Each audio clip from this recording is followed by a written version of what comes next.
Hi, I'm Katie Kim with the Kim Group, and thank you for joining us here today. We're talking today about reopening your business. So there's been a lot of conversations around opening your business during this time frame, keeping it open, and also then reopening it with all the new regulations, safety hazards, or safety cautions, I should say, with doing so. And I wanted to have this for you guys and to go through what it is going to look like for you to return to work, or for if you're open, to make sure that you are taking all the safety precautions that we have right now in place, that we need to have right now in place, I should say. So going to first start with our disclosures here. So one, wanted to give full disclosure, as we normally do, that basically, I'm going to pull this over. So for disclosures, so Erik Christian with HR Fit is going to be presenting today about what you need to really be thinking about as you reopen or as you have opened, to make sure that your clients and your customers have a safe, healthy experience, and what that looks like from an HR standpoint. So wanted to do a full disclosure for you that Erik Christian does with HR Fit does do consulting work for the Kim Group. And as you guys know, that when we work with somebody and we love them and rave about them, we want to share their expertise with everybody. So I'm so glad and honored that that Erik lets me share his knowledge with all of you guys today and pick his brain. So I always tell most of my people, no question is out of bounds, but just to let you know, we're not attorneys. We're not going to give any legal advice, and we're not accountants either. So just want to throw out full disclosure and disclaimers on that. And we're also, for this purpose, going to assume that you are permitted to open your business or have your business open in regards to the state's executive order. So we're not going to get into the, can I open if I have this license? We're not going to get into that today. We want to stay really focused. So I'm going to go ahead and I'm going to introduce Erik here.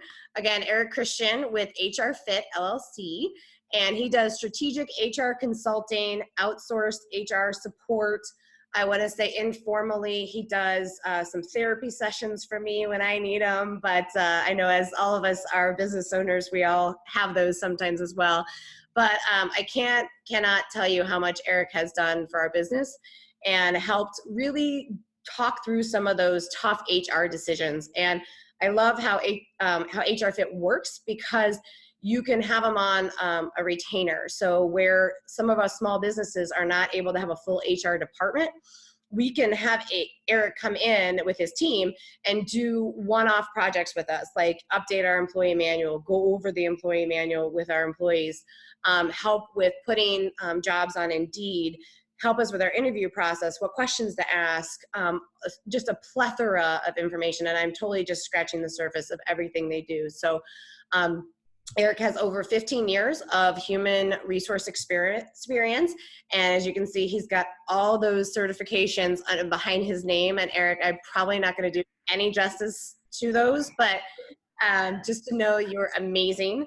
And here's Erik's contact information. And again, we're recording this live now, and we will be posting it. So if you guys want to get in contact with Erik, here's his contact information, and we'll have it for you as well. So in line with all the videos we've been doing in regards to the COVID topics, we talk about our 3-step plan: is the prepare, breathe and plan, and then take action. And again, we're breathing through it. We're in uncharted territory. I know we're getting almost tired of hearing that a little bit. And so, as we prepare to fight for our business and to reopen, we want to make sure that we're doing it in the right way and that in a safe way. And so I'm really glad to have Erik here to help us go to the next step and prepare. So Erik, I'm going to turn it over to you now. Hopefully I'm giving up control. Everybody's laughing that's muted right now. So yeah, I'll take it away. Awesome. Thank you so much. And thank you for letting me be a part of this. It's been such a pleasure to work with Katie. We've known each other for years and years, and It's fantastic to like go around Peoria in the area, and like you can't meet somebody who doesn't know like Katie Kim. It's like not 6 degrees of Kevin Bacon. It's like 1.5 degrees of Katie Kim.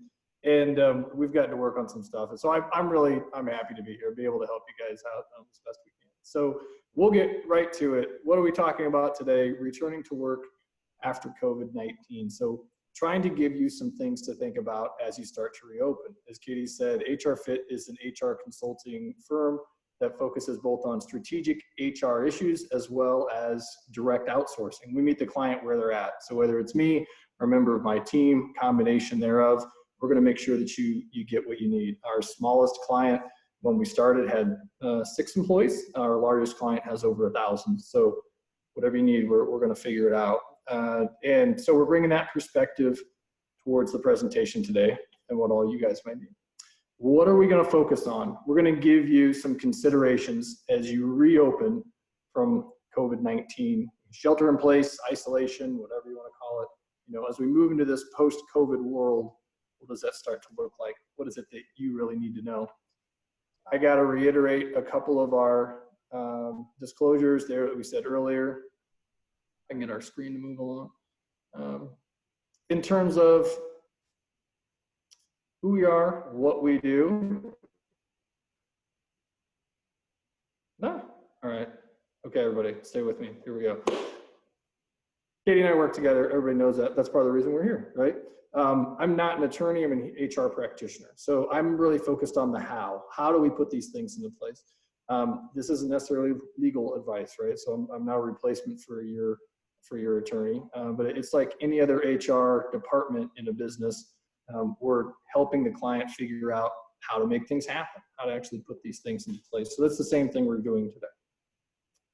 We've got some big picture assumptions as part of this discussion. Number one, kind of like Katie had mentioned, you're all authorized to reopen under federal, state, local guidelines. That is a whole nother ball of wax as to when we should open and how, and that starts to get to essential versus non-essential versus industry specific and where you're at and all those things. And that's just way too much for us to try to tackle here. So we're looking at a little bit down the road, assuming that question has been answered, and now you're able to start to open. And that you also have a clear understanding of your own industry-specific protocols, procedures, regulations, whatever you want to call them. There's particular things that different employers have to consider. So that's our assumption here. You can reopen, and you know what it's going to take in order to do that. All right, now we're going to actually start talking about something. How about that? I've gone through like what we're not going to do for like forever. Now let's get into this. What do we really need to do as an employer? What do we really need to start thinking about in terms of reopening? Well, there's a lot of ways that you could go about it. I like to think of it in terms of a first step of due diligence. Like anything else, we have to do our part, what we're expected to do, to make sure that we've done our due diligence and things are going to be safe in order for our employees to come back, safe for our customers to be in our operations, if that's the case. And we got to prepare for that, right? So what does that start to really look like?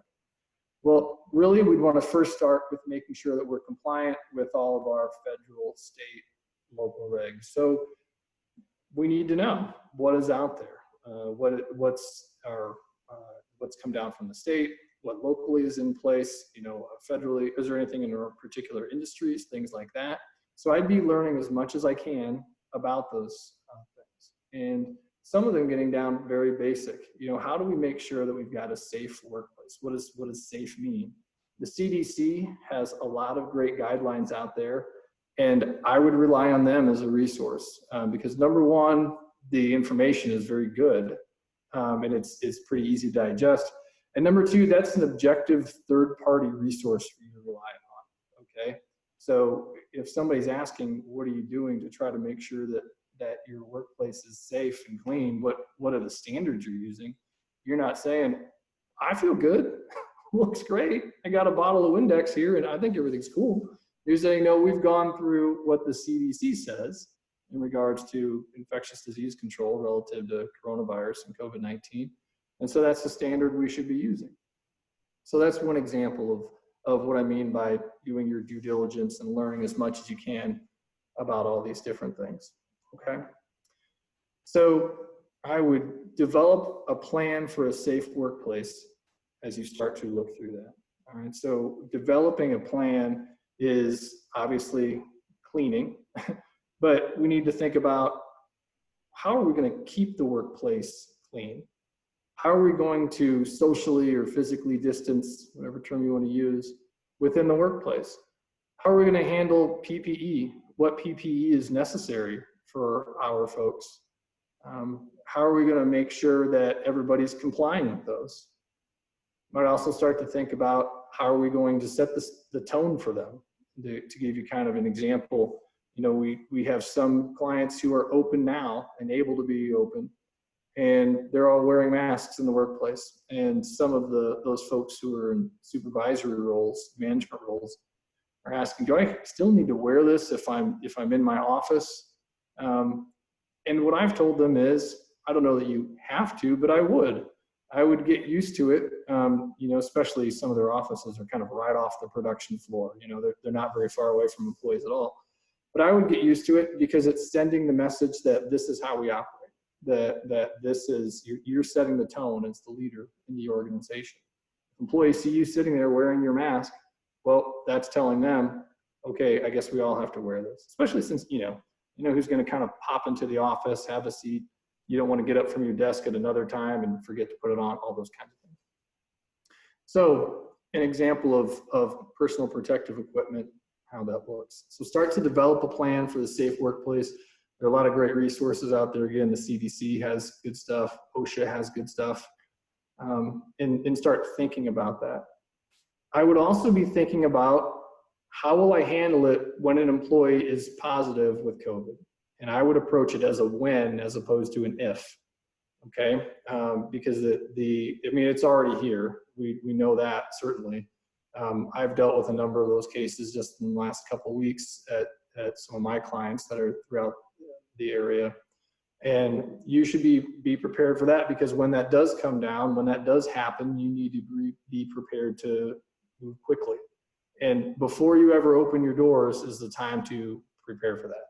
You don't want to be trying to figure that out, you know, on the spot right then when an employee has just said, look, I got my COVID test back and I'm not going to be in there. And they've been working for a week, you know, close to everybody. And now you're trying to scramble and figure out, what do I close down? What do I not? All these kinds of things. Happy to go into some of those more later if you want. There's great resources on the CDC site about how employers and businesses should handle that.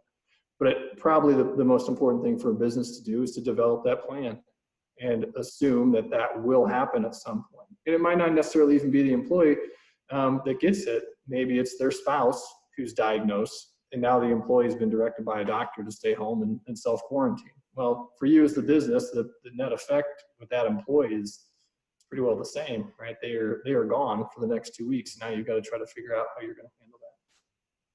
So I'd be thinking about a plan for a safe workplace, what that looks like. And I would also carefully consider how I would reopen the business. So I understand, especially for some folks who have been closed for a very long time and is running in a very limited capacity, that you want to get up and running as quickly as possible, and it's really down to the survival of your business, and I get it. You should make sure that as you start to think about how you will reopen and how you will bring employees back, that you do that carefully and deliberately. The world looks a lot different than it did a couple of months ago, but there's some opportunities there too. We can do things differently than we did. Case in point with this virtual training right now. These things are much more commonplace. People can do a lot more from home than maybe they did prior. If you have to bring people physically back in the workplace, start to think about, from a business perspective, who you need to bring back, better said, what positions you need to bring back, and why you need to bring back those positions. You might also start to think about in what capacity. Do we need folks to come back here, you know, full-time or at the same level of part-time they were, whatever it might be. And really think about what are those services that you're going to be providing, what are those operations that need support, all those kinds of things. So really be thinking about that, because it's just, number one, good business practice. So you're not overextending yourself as you're starting to come back into place. But then it's going to start to inform the second half of that question of who will be the one who comes back. Who is the actual person, the name, that's going to come back into your workplace? Because employers need to do that carefully as well. Whenever you've got a layoff and recall situation, an employer can unwittingly create a potential discrimination claim without meaning to, if they're bringing back, folks and excluding protected classes. So what am I meaning here? So let's say, again, maybe without even meaning to, we've got 10 employees, we only need to bring back 5, and the employer brings back 5 that are under 40. And that is the cutoff for age discrimination under federal and state law. So you're old if you're over 40. Sorry, I'm there too. Okay, right? But you don't want to be in that spot, because now on its face, it looks like, well, we just brought back all the younger folks. It can get tricky as well with employees who have pre-existing health conditions. They may have something, and you think, gosh, I don't want to expose them. They've got a heart condition, they've got something like that. And what does that start to mean? So I don't want to expose them to anything that might potentially hurt them. So I'm going to just decide for them not to come back. That should not be the employer's call initially, right? That is something where you want to treat that employee as though they were able to work just like the rest of your folks, all right? If they bring that up, then, and they self-select out, well, that's different. But if the employer says, I'm not going to even bother calling this person back because I know in the past they've had this medical issue, that is not a good place for the employer to be in. So you should carefully consider how you're going to reopen. What positions do you need at what level? And then start to think, who am I going to bring back? And I'd be wanting to use some objective criteria around that. If you have demonstrated skill sets that people have, that is a great determining factor. And if you've done past evaluations, and you can even start to use that and say, here's these people who have scored really, really well, they're our top performers, that's who we want to bring back. Seniority is a very clean cut way to determine. That's not necessarily the best for your operations, right? Somebody who's, do they have 5 years of experience, or do they have 1 year of experience 5 times, right? So that's the kind of stuff that we need to think through. So carefully consider how you start to reopen the business and who's going to come back. So that's the first thing I'd say is make sure you're doing your due diligence. The next piece of that, once we've kind of done our homework from the business side, is to start to turn our focus towards the employee, all right? We should start thinking about the employee experience and try to anticipate employee concerns, especially around safety, fair treatment, those kinds of things. I will also say, you guys probably saying our customers are a huge focus for that. We should be looking at that, and I don't disagree. That's just not my jam, so I'm going to leave that to somebody else. We're going to talk about it. I'm not ignoring customers. I'm going to focus on employees because that's where I live. But we should be thinking about how to anticipate those concerns. But try to put yourself in their shoes. I'm coming back into this place, and maybe I'm very, very excited to have the job and be able to come back to work.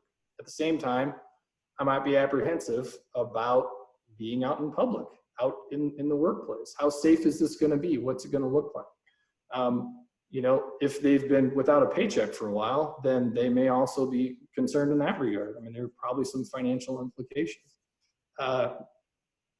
Depending upon the type of work they're doing and the pay, if they've been able to claim unemployment, well, now you might have a different hurdle to overcome, in that it may be more advantageous for them to stick around on unemployment than to come back to work. So that's another thing you're going to have to try to overcome, and really try to motivate them and help them understand that we need folks here to do this work, or there might not be any work to do in the future, right? We got to get rolling. So think about, you can kind of break this down in a number of different questions, but I'd really be focusing on safety, making sure employees know that the place is safe, trying to think from their perspective what particular items are going to present safety challenges. you think about equity and fairness, you know, making sure that they see that you're treating everybody fairly, you're not exposing anybody to any undue risks, or if there is a job where it's a little bit more risk, you are you know, shifting, taking turns in terms of who has to do that, or someone's been specifically trained to do that, and that's the person who's going to be doing that kind of thing. You know, those are the kinds of things employees are going to start to think about: is how come I'm doing this, or how come I didn't get to do that, whatever it might be. And then that motivation question, help them understand that you know, it's all hands on deck time. We need them in here. And then you might also start to think about, with a fresh perspective on it, okay, what from the employee's end of when they left here, maybe it was, you know, a couple of weeks or a couple of months at this point. What's different? All right, what's different from how you operated? And at the same time, you might think, but what it's the same? What can we stress? You know, this is how we've done it. This is how we like to do things. And we've kept it that way. You might also think about, what do they need to know immediately, right when they walk in? And what are some of those things that might take some reinforcing? You know, you may have to remind people about wearing the masks. Masks are a pain, right? And it's kind of hard to talk. And I was on a conference call earlier, and it was, everybody on the other end of the line was wearing a mask because they were all in the same room, and I understood it, but it took us took some extra effort. So it'll be easy for folks to be like, that's enough of this, and just pull the mask off, okay? They're gonna need some reminders that that's not how it can go. That stuff has to stay on. So you might think about that as well. What might take some reinforcing along the way? So think about that employee experience, and try to put yourself in their shoes. And to kind of round it out with our high level things to think about, I'd come up with a communication plan as well. You know, so much of the employee experience and how they're going to react to this is going to be following your lead and the tone you set. And we really want to make sure that they understand that we have a plan, that we're on top of it. We're doing everything we can to keep them safe, and they're valued. And so we really want to be crafting our message. All right. So that's the first piece, is be intentional. What is it that you want your employees to know as they start to come back? And some of it is going to be more this higher level, you know, motivational stuff about how important they are, and how important they are to the business, to you personally for coming back. And then some of this is going to be a little bit more nuts and bolts. You know, what is it just they need to know about how things operate now? You know, what are now the PPE requirements? What's changed in terms of any procedures that are out there? What have you? Okay. So craft the message first, think about what it looks like, and then manage that message. And know that there's going to have to be points where you're going to need to reinforce that message along the way. Think about the content, but also think about the audience. Think about how that might be delivered. So, you know, if folks are on site, right, you normally you do a close group huddle. Well, maybe cramming 10 people into a conference room isn't the thing to do these days, right? So you might have to think about it a little bit differently. But I would think, in terms of managing the message, think about how you're going to reinforce what it is that you're trying to say, because that piece is going to start to get, it's going to need to happen. They're going to need to keep hearing this because there's just a lot coming at them. I also got to do a little bit of a plug. Katie said it was okay for me to do this. We've got a webinar on Wednesday through the Chamber of Commerce that I'm doing right around this topic. So I'm touching the tip of the iceberg here, but we'll get into more detail on Wednesday if anybody's interested in that. That link and the info is here in the slide deck. But being intentional about the communication plan is going to do a lot for you, because employees are looking at you. This is an uncertain time, and they want to know that you're on point and you've got their best interests at heart. Communication plans can help with that. So there are a number of different things that we could do, and that we can continue to talk about here, but I wanted to give that high level kind of frame up of some of the most important stuff I think that employers should consider before they start to reopen. And now really is the time to do that before you fully get back to work, because then you'll be much more prepared and in a better spot. So I think with that, I will stop babbling and I'll turn it back over to Katie. Awesome. Thank you, Eric. I appreciate that. Can everybody hear me? So yes. Awesome. Okay. So I appreciate Eric and your time of taking to teach everybody. Oh, I'm going to mute you real quick as I'm talking because I'm getting a little feedback, just a little bit, because you're coming back on.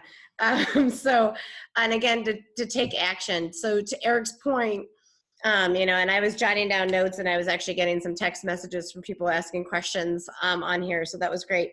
So one of the things I would say over the past week, especially as people are able to, think about opening. I mean, that was the big thing, is I think we had a lot of paralysis by analysis of when can we open, when is my business going to be open? And now we're starting to see the stages, and we almost have another wave of, paralysis by analysis of what do I need to do, and what's the employer's responsibility, and how do I manage my employees' experience. And I know, Eric, when you touch base on some of those things when you were talking, that was, some questions I wanted to throw at you is, especially I've been really harping a written communication plan.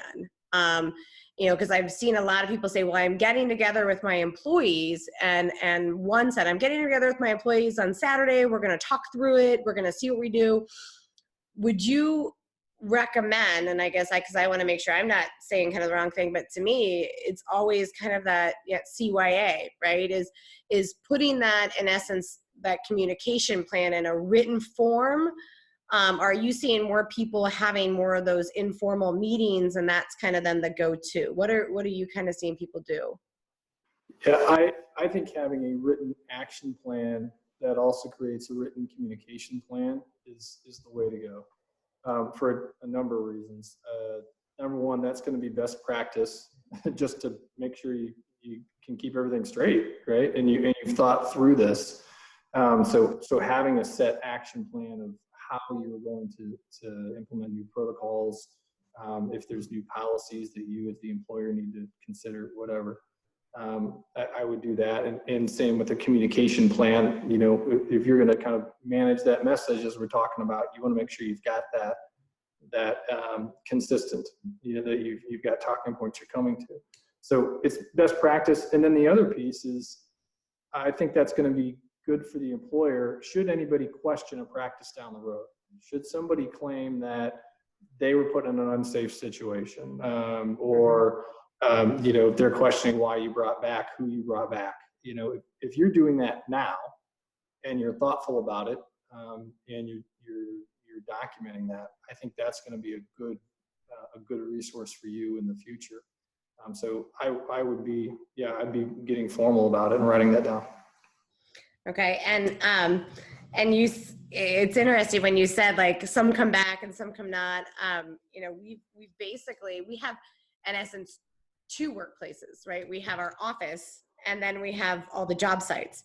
And so it's almost like we have to have, we're gearing up for two office plans, basically, right? The job site plan and then the office plan.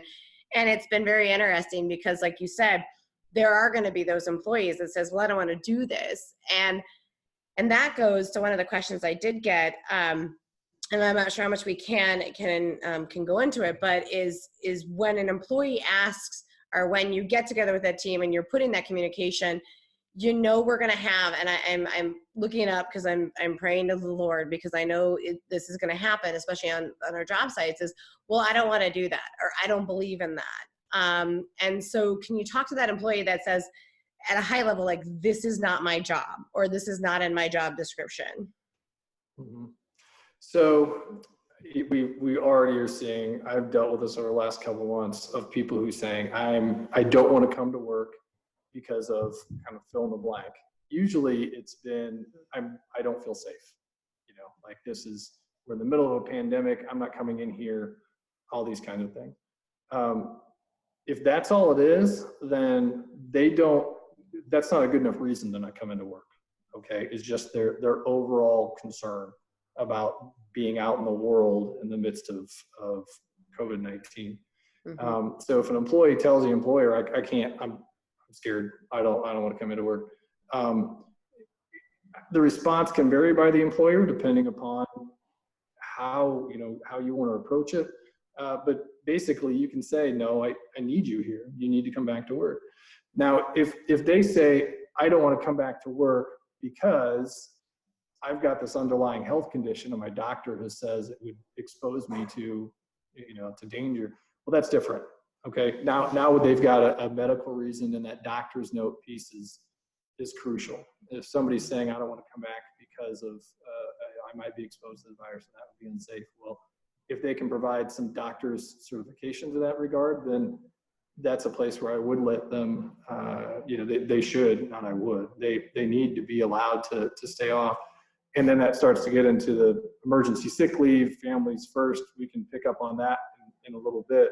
But the best thing the employer can do up front is kind of anticipate that question coming and know how they would respond. If somebody's saying this isn't my job, then, well, there's things that they need to do that just happen. We're in a new world. Or ideally, you've got job descriptions and you say, yeah, it is, right?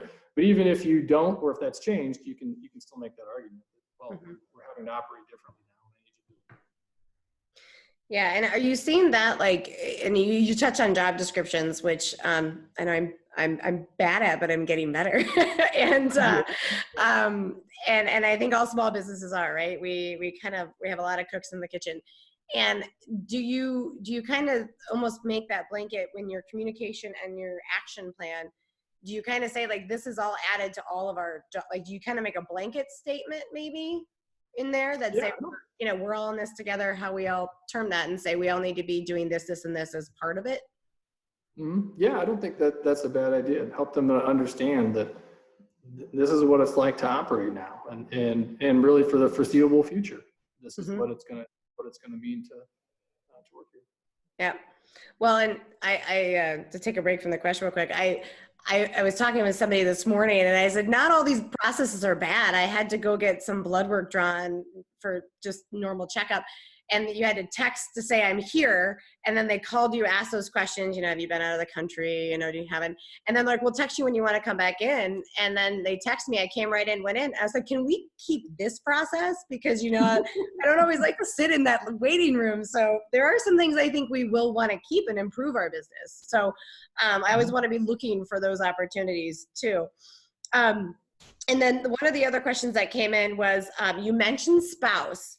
And so how in your communication plan or action plan are you saying, like, if your spouse or somebody in your household gets, is tested positive for COVID-19, what are you, kind of what would you advise to say, hey, we need to know immediately, we need to know within 24 hours. How is the spouse or somebody else, not necessarily the employee, being handled, or should? Right.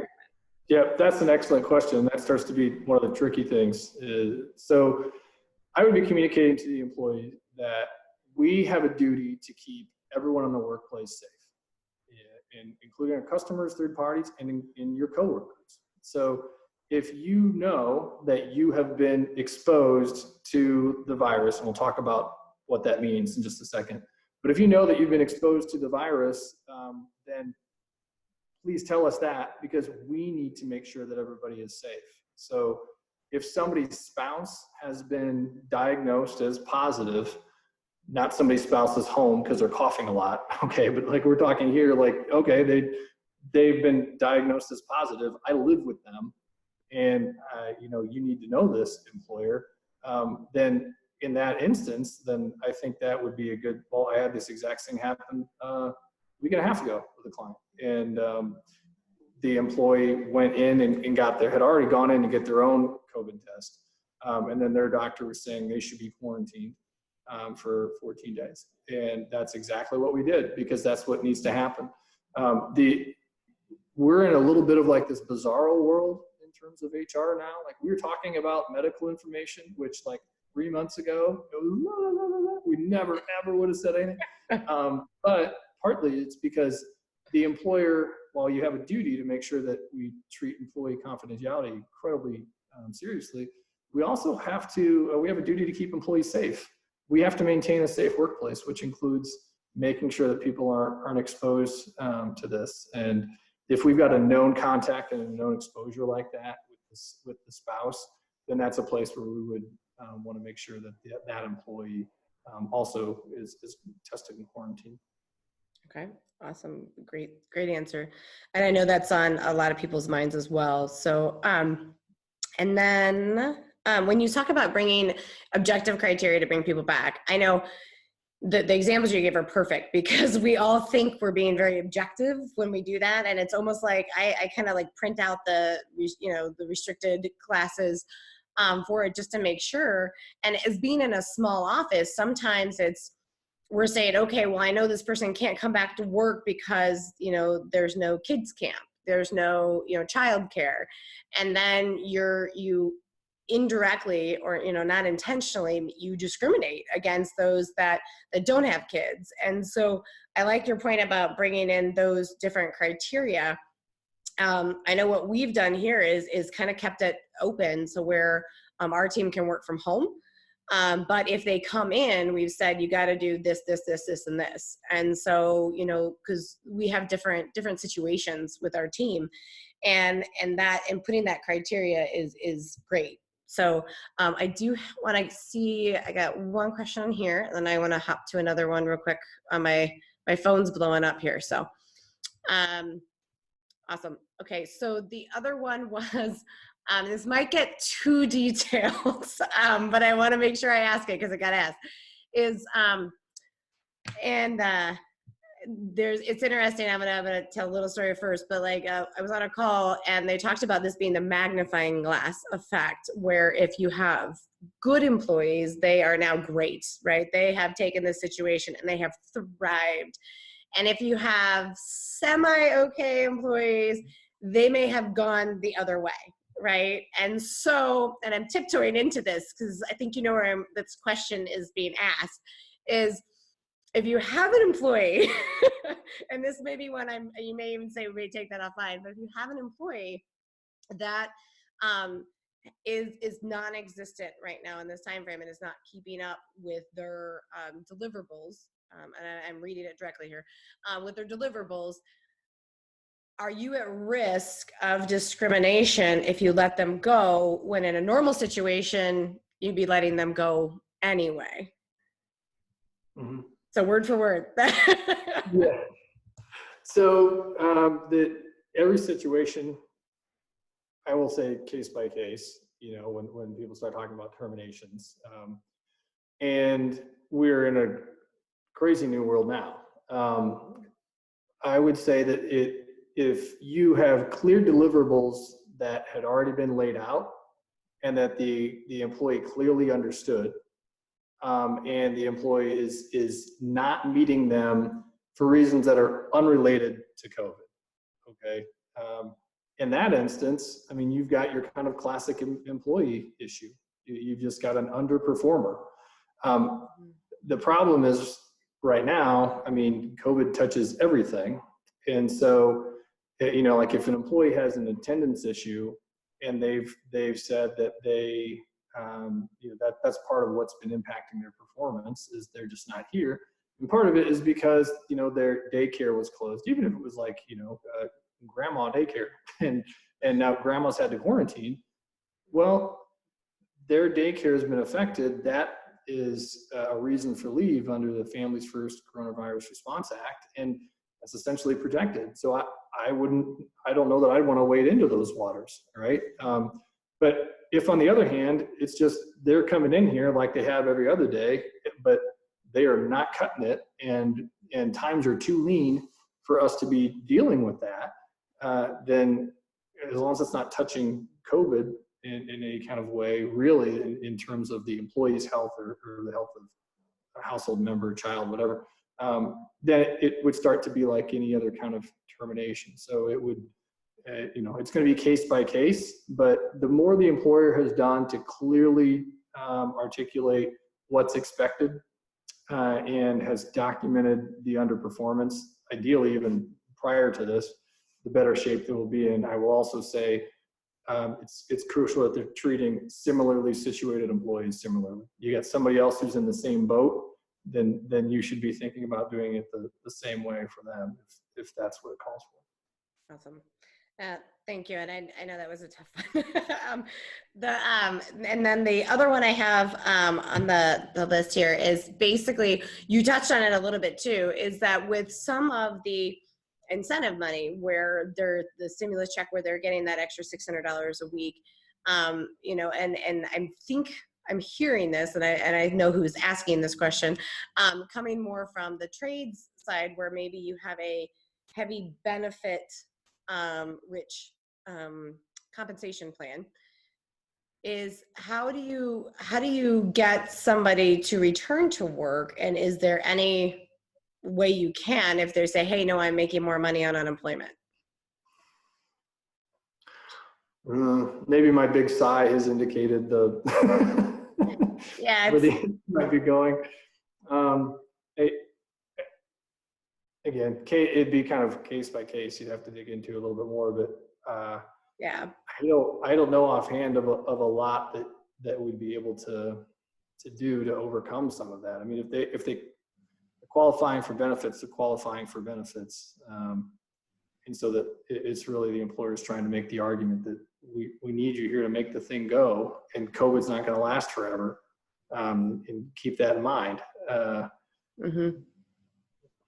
And I think that's perfect. I mean, that's the thing is it is a short, we hope all is a very short stint in the long term of somebody's professional career. And to remember that this action, like we said, it's that magnifying glass. If you're a really good employee, you're going to be fantastic. If you're, not such a great, you may not be holding that, and to make sure we're aware of that and aware of our professional, I would say career as well, because that's going to come with you, right? I mean, so, okay. Those are, I had to end with the two toughest questions. I'm sorry. But you handled them great. And I don't know, I'll give everybody on the webinar a couple minutes if you have any other questions, but those are all the ones I got from text, which was blowing up, and been emailed. So give it a second. Unless somebody's calling in to give me a question.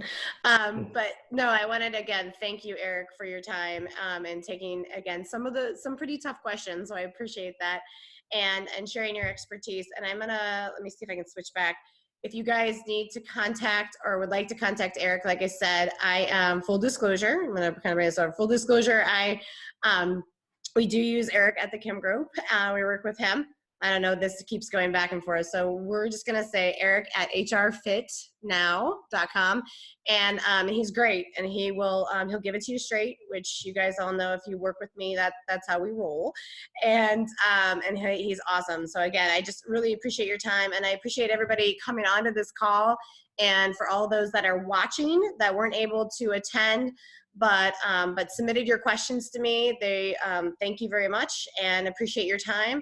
And I guess the last slide, so we can make sure we round this out, is really, really make sure that you take action, you create, and what I actually jotted down was that written action plan and then a written communication plan, because as you start to think through things like how are we going to happen, how are we going to react, and what communication is going out when an employee or when a spouse gets COVID, because like Erik said, it's not an if, it's a when. So make sure that you have that and communicate with your employees, get their feedback, check out the CDC website, and feel free to reach out to Erik and his team.